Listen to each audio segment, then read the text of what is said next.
Salut à tous, bienvenue dans un nouvel épisode. Je suis Jessica Trocmé, UX UI Designer. Aujourd'hui, je vais répondre à la question de Margot Membray, qui est UX UI Designer. Comment changer d'icône dans une instance quand on a créé des composants de type navigation? Nous avons pu échanger ensemble via le Slack de The Kakatoes Theory, Slack de Romain Dao. Vous avez le lien en description. Je vais en profiter pour vous montrer plusieurs points. Donc déjà, au niveau des icônes, je vais vous montrer comment utiliser une librairie d'icônes récupérée soit sur la communauté Figma, soit sur le web. Comment créer de multiples composants. Par exemple, vous avez récupéré plusieurs icônes SVG, vous en avez presque une centaine, et vous aimeriez créer des composants indépendants pour chaque icône. Donc plutôt que de le faire à la main un par un, je vais vous montrer comment le faire d'un coup en une seule fois. Je vais vous montrer aussi des plugins d'icônes. Et enfin, je terminerai par la fameuse question de Margot en vous montrant des composants complexes de type menu avec icône. Allez, c'est parti!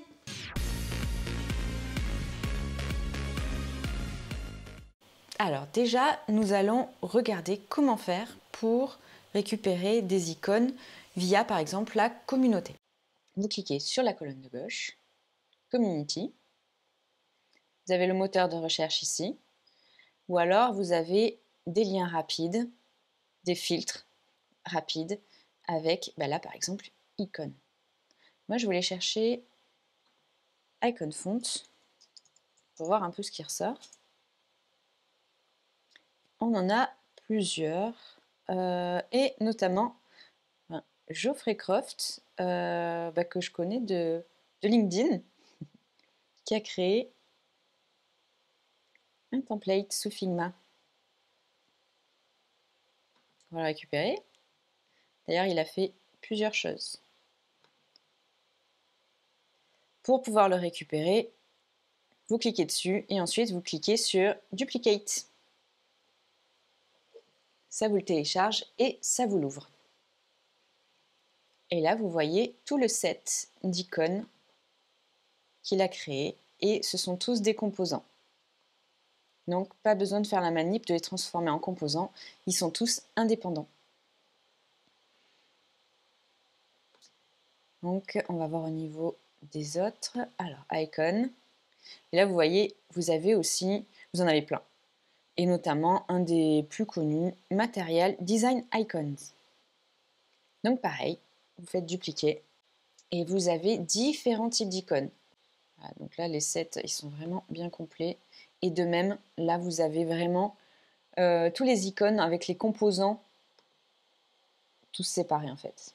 Donc là, dans Assets, vous avez vraiment les différents composants avec les icônes séparées en icônes d'action, d'alerte, etc.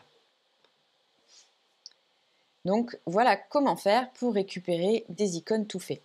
Un autre point, c'est que si vous avez récupéré des icônes, par exemple, j'avais testé de prendre,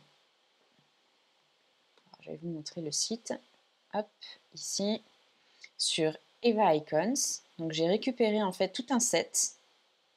Donc là, je l'ai téléchargé. Je vais l'ouvrir. Normalement, on devrait avoir les SVG. Ils sont tous là. On va faire un petit CTRL A et on va les basculer dans notre fichier Figma. On en a 246. Et là, vous vous retrouvez avec 246 icônes. Alors, il y a à mes tout débuts, je les faisais un par un, mais quand j'en avais pas beaucoup à ce moment-là, heureusement. Et vous imaginez le temps passé. Et là, maintenant, vous cliquez ici. D'habitude, on a créé Create Component tout seul. Et là, en fait, comme on en a plusieurs de sélectionnés, on va cliquer sur Create Multiple Components. Hop. Et là, c'est magique. Ils sont tous créés en composants indépendants. Parce que si vous avez fait Create Component tout court, tous vos icônes en même temps auraient été mis dans un seul composant. Mais là, on peut créer des composants multiples. Donc ça fait gagner un temps monstrueux. Et là, je voudrais vous montrer que l'on peut utiliser des plugins. Donc en termes de nom de plugin, moi ce que j'ai, c'est, vous pouvez prendre Iconify, et vous avez également Material Design Icon. Donc, comment ça se passe? Par exemple, Iconify, cliquez dessus, et par exemple, on va chercher Delete. Et là, vous avez différents icônes proposés directement ici. On clique dessus, tout à bas, on fait Import Icon, et il nous l'a déposé. Voilà en ce qui concerne les icônes. On va maintenant répondre à la question de Margot Membré. Donc pour ça, je vais vous montrer comment créer en fait des items de menu. On va créer une frame. On va mettre, on va l'appeler menu. On va l'appeler nav. On va commencer par mettre du texte. Roboto, régular, on va mettre 18 pixels. T pour texte. On va mettre par exemple agenda. Ce sera notre item de menu. On va mettre Poppins plutôt. Je préfère. Voilà, on va rajouter un icône. On part d'un composant. On va choisir. Est-ce que si on fait ça calendar, voilà, on tombe sur un calendrier. Hop, on fait glisser, déposer. Ce que l'on va faire, c'est qu'on va créer un bloc auto layout avec les deux composants.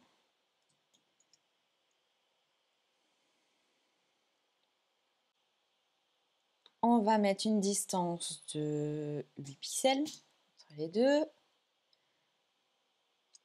Un espace de, par exemple, 8 en haut en bas et 16 de part et d'autre. Et on aimerait que ces éléments soient centrés les uns par rapport aux autres. Comme vous avez vu, il s'est centré. Voilà, on va dire que c'est notre item de menu. On va mettre un petit fond pour pouvoir le distinguer.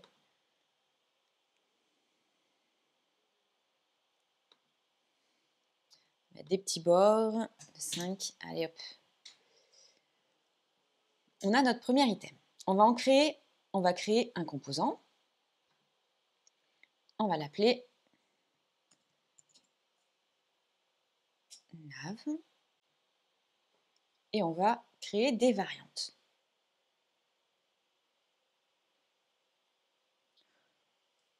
On peut créer des variantes avec ou sans icône. Donc, par exemple, ici,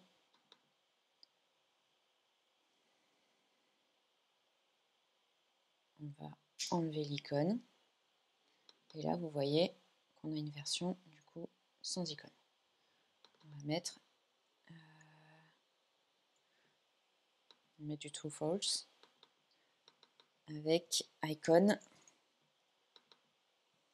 On va utiliser donc le booléen avec ou sans. Donc true, false.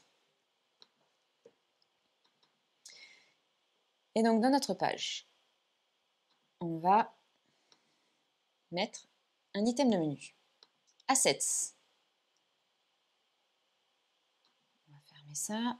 Icône, on va dans nav et on récupère notre item de menu. D'abord, on va mettre ça dans un bloc auto layout. Shift A. Les éléments, je voudrais qu'ils se mettent les uns en dessous des autres, donc on est sur du vertical. 10, on va laisser ça pour l'instant. Donc ce qui est à l'intérieur, on va dupliquer. CTRL D. Voilà. Si vous avez envie que ce soit en horizontal, vous mettez en horizontal. Donc là, plutôt en vertical. Et ensuite, vous changez indépendamment les instances, donc les textes, aucun souci pour ça. Item 2. Après, si vous voulez qu'ils aient une largeur fixe, il faut retourner dans le composant et mettre ici fixe. Hop, menu. Et du coup, vous voyez que tous les composants sont fixes. Alors maintenant, pour pouvoir changer d'icône, vous sélectionnez la calendar et vous avez, comme vous êtes sur l'instance, dans la colonne de droite, vous voyez bien le petit losange avec le trait simple, avec juste le trait, le contour. Et vous avez le fameux losange à partir de 4 losanges où vous pouvez retourner sur votre composant master. Et là, vous avez un petit select. Donc vous l'ouvrez et vous pouvez passer d'un icône à l'autre. Donc là, je vais mettre un camion. Et quand vous retournez sur votre composant principal, que vous allez dessus, là, vous ne pouvez pas faire de sélection puisque vous êtes sur votre composant principal. Rien ne peut se passer. Donc c'est vraiment quand vous êtes sur votre instance, donc ici, dans votre instance, et vous cliquez donc sur votre icône, et là vous pouvez changer et passer d'un icône à l'autre. Effectivement, quand on est dans une instance, on ne peut pas rajouter un icône supplémentaire. Je vais vous montrer. Là.